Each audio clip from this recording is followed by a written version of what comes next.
You don't need dozens of credit cards to save big on travel, food, and daily purchases. Even one right card can make sure you never pay full price ever again, rewarding you for every dollar spent. From there, it's all about building that smart and strategic setup that actually fits your spending habits without any fluff. So in this video, I'll walk you through exactly how to build that perfect personalized setup step by step, starting with a crucial foundation that everyone needs, whether you're brand new or already dabbling into credit cards. And that's having the one foundational card that rewards you every single time. Nothing complicated, no annual fees, just a workhorse card that will stay in your wallet year after year. And one of the simplest options, the Citi Double Cash Card, earning you 1% when you make your purchase and then another % when you pay it off. But with the golden rule of credit cards, where you're paying the bill in full and on time every single time, that's effectively 2% back on everything as long as they take credit card. There's no reason to pay full price, it's just that simple. A strong alternative would be the Wells Fargo Active Cash,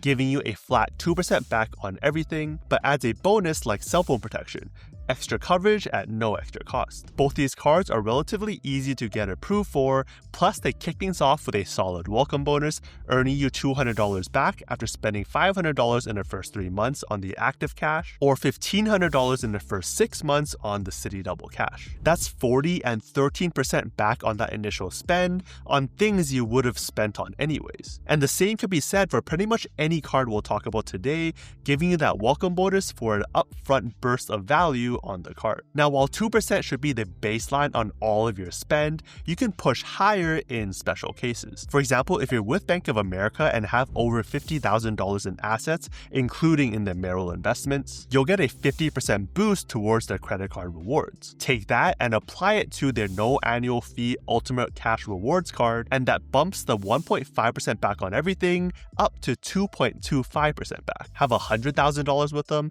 that's a 75% bonus, bumping it up to 2.62% back on everything. Or if you're a Robinhood Gold member and can get off of the waitlist, there's now a no annual fee card that earns you 3% back on everything, which as far as I know is one of the first on the market. I'll leave a link down below if you're interested in checking it out. But the point of this initial step is simple. It's to build your foundation, both the rewards you get from your daily spend and your own credit. Because by using this card while practicing good credit card habits like paying your bill in full and on time, you'll continue to build your credit score over the years. Which means down the line, not only will you qualify for the better credit cards out there, but also qualify for your dream rental, loans, or mortgages that could save you tens if not hundreds of thousands of dollars. Now, if you want to keep things absolutely simple, you can stop at this one card. But if you're ready to earn even more rewards for barely any extra effort, that's where step 2 comes in, and that's targeting your key spend categories. This is where you move beyond flat rewards and start tailoring your setup to you. Because everyone's spending lifestyle is different.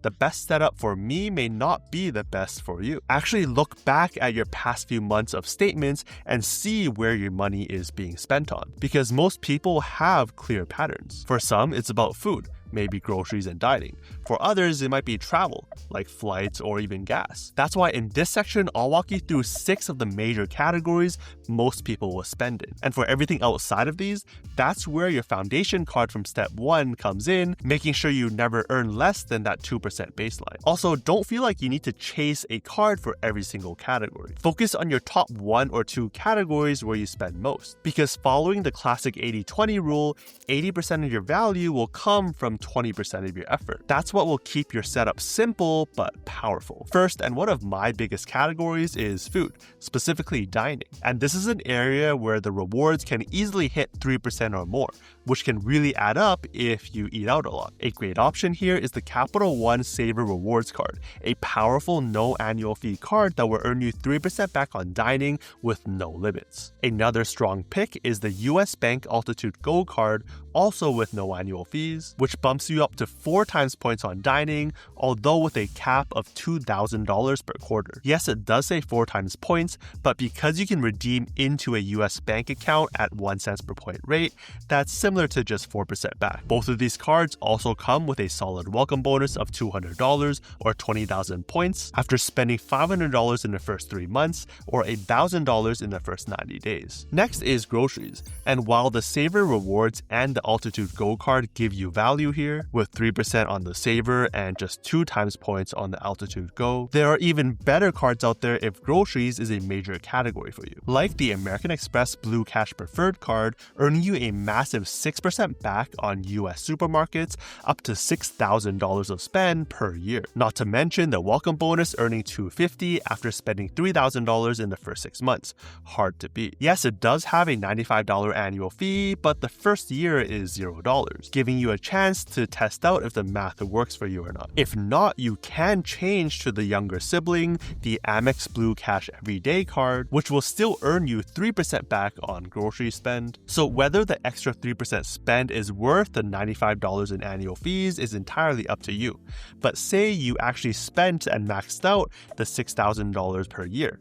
That will earn you an extra $180 per year, which is definitely more than enough to cover that fee. Similarly, there's also the US Bank Shoppers Cash Card with no annual fees in the first year and $95 thereafter, but offering 6% back on 2 retailers up to $1,500 per quarter, where you can choose from Target and Walmart, typically excluded from most other cards' groceries category. Or if you're a heavy Whole Food shopper and you're one of the almost 200 million adults in the US who has Amazon Prime, consider the Amazon Visa card, which will earn you 5% back at Amazon Fresh and Whole Foods. Now onto the third category, travel, which is easily one of my top spend categories, but also one of the most broad. So to make this easy, let's break it down into 2 parts: flight and hotels, and then general travel. For flights and hotels, typically these cards will offer up to 5 times or 5% back when you're spending in certain ways, most commonly when you're spending through their own travel portals. And there are plenty. Both the Chase Freedom Unlimited and Flex cards will earn you 5% back when you're booking travel through the Chase Travel Portal. And that's for both flights and hotels with no annual fees. Similarly, and for a limited time, the Citi cards will also offer you 5% back when booking through their travel portal, but only with hotels, not flights. For even higher rewards, you can earn 10 times back when booking hotels through travel portals with the Citi Strata Premier, Capital One Venture X, or the Chase Sapphire Reserve cards. And the only time you can really get 5 times points when booking direct with the airlines themselves is with the Ultra Premium American Express Platinum card. Now all of these cards do have annual fees, but they can also be one of the most rewarding cards out there, which you can learn more about here. Then when it comes to general travel, you can typically expect around 3% back on some of the best cards. The Wells Fargo Autograph card will earn you 3 times points on travel and transit, which is a major one, especially with no annual fees. But if you're okay with a $95 annual fee, then the Citi Strata Premier card with a 10 times on hotels through the portal we mentioned earlier also earns you 3 times points on air travel and other hotels on top of their annual hotel benefit. Then an underrated one for those that want to keep it simple is the US Bank Altitude Connect card, offering an uncapped 4 times points back in travel, which is again like 4% back, and also one of the only no annual fee cards I know of that provides lounge access, giving 4 passes per year towards Priority Pass lounges. Perfect for your casual traveler. Moving on to category number 4 that's most commonly spent in, and that's gas and EV charging. You may have noticed by now, but some of these cards actually span across a few similar categories. Like with the Citi Strata Premier card and Wells Fargo Autograph, they both will also offer you 3 times back when spending in this gas and EV category. A nice touch because it kind of rounds out the travel vibe on these cards. But for even higher rewards, again, there's the US Bank Altitude Connect card,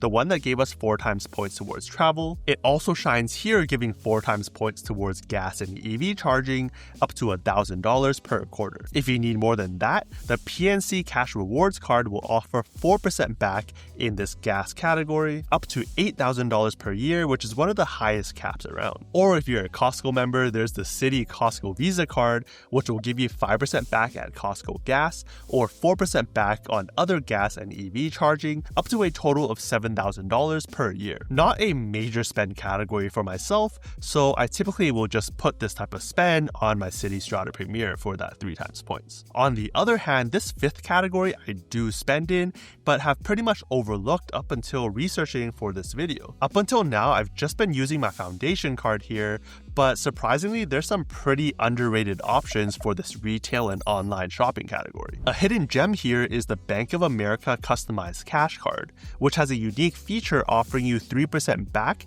in your category of choice. There is travel, dining, and even EV and gas, but those categories are not unique.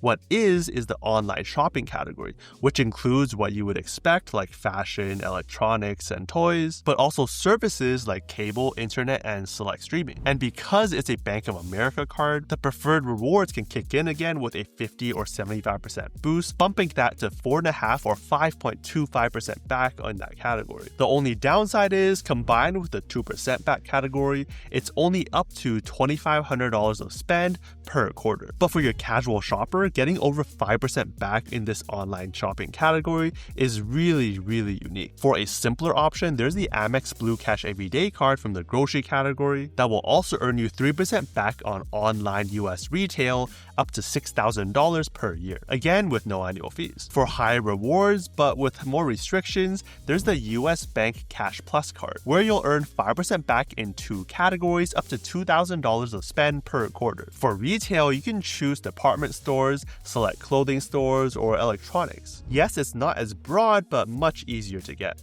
And then there's also the US Bank Shoppers Cash Card again, where the 6% back categories has a few broad ones like Amazon, Best Buy, Nordstrom, or even Target and Walmart again. And then there's category 6, which is kind of miscellaneous. Usually these are more of the niche cards and categories people just ignore or just default to their foundation card, getting 2% back. But it's worth listing these out if you're the rare viewer that spends a lot in these few categories. A lot of spend in utilities, the Amex Blue Cash Preferred could be up your alley, especially if you're already using it for groceries, because you'll also earn 6% back in select US streaming services, about the highest in this category you'd find. Regular Amazon, the Amazon Visa card, which gave you 5% back at Whole Foods, can be a gold mine of value, giving you 5% back on your Amazon.com purchases. With Amazon having so much of what people want nowadays, both low end and high end, that's a lot of value. But what if you like switching things up every now and then?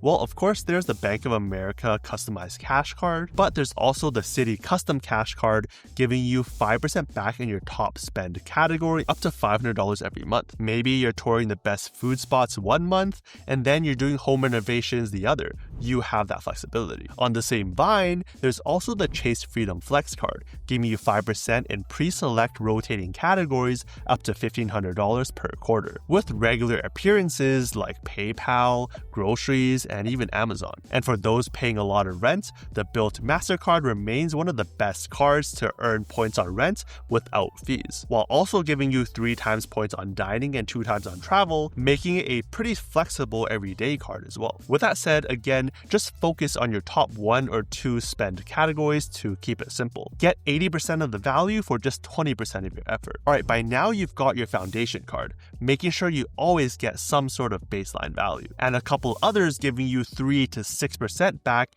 in some of your top spend categories, providing maximum value for minimum effort. And honestly, that's already a winning setup for most people. But not all rewards are created equal, so step 3 is finding synergies between cards to give you that outsized value. And the best example and my favorite system here is Chase.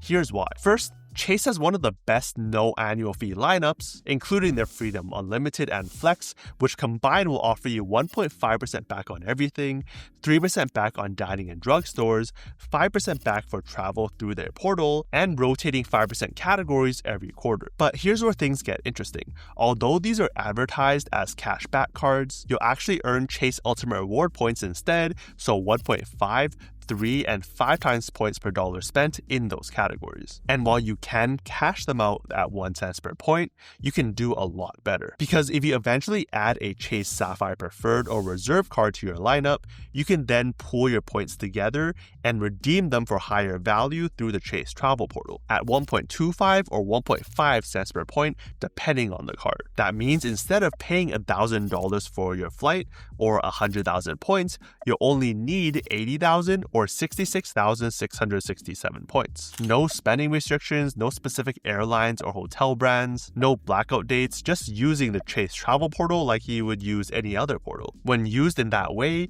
your Chase Freedom Card rewards go from 1.5 times to 1.875 or 2.25% back in value, 3 times goes to 3.75 or 4.5% in value, and 5 times goes to 6.25 or 7.5% back in value, making them much more attractive. And the beauty is you don't need to rush into this. Your points never expire as long as you have an active card, and you can add a Sapphire card only when you feel you're ready to take that step. Yes, they may have an annual fee, but the welcome bonuses more than cover the value at least in the first year and multiple times on the Sapphire Preferred. And while Chase is the only issuer that will give you this elevated value for your points when booking through their travel portal, you can still get even more value through transfer partners. That's where you convert your Chase points to one of their partners like Aeroplan or Hyatt points, then redeem for flights or hotels at much higher values, typically 2, 3, or even 5 cents per point. The same playbook applies to other systems like Citi, Capital One, and American Express, which is why cards from these type of issuers are so valuable. So to understand exactly how you can use these methods to extract even more value from your rewards, check out this video here and I'll see you over there.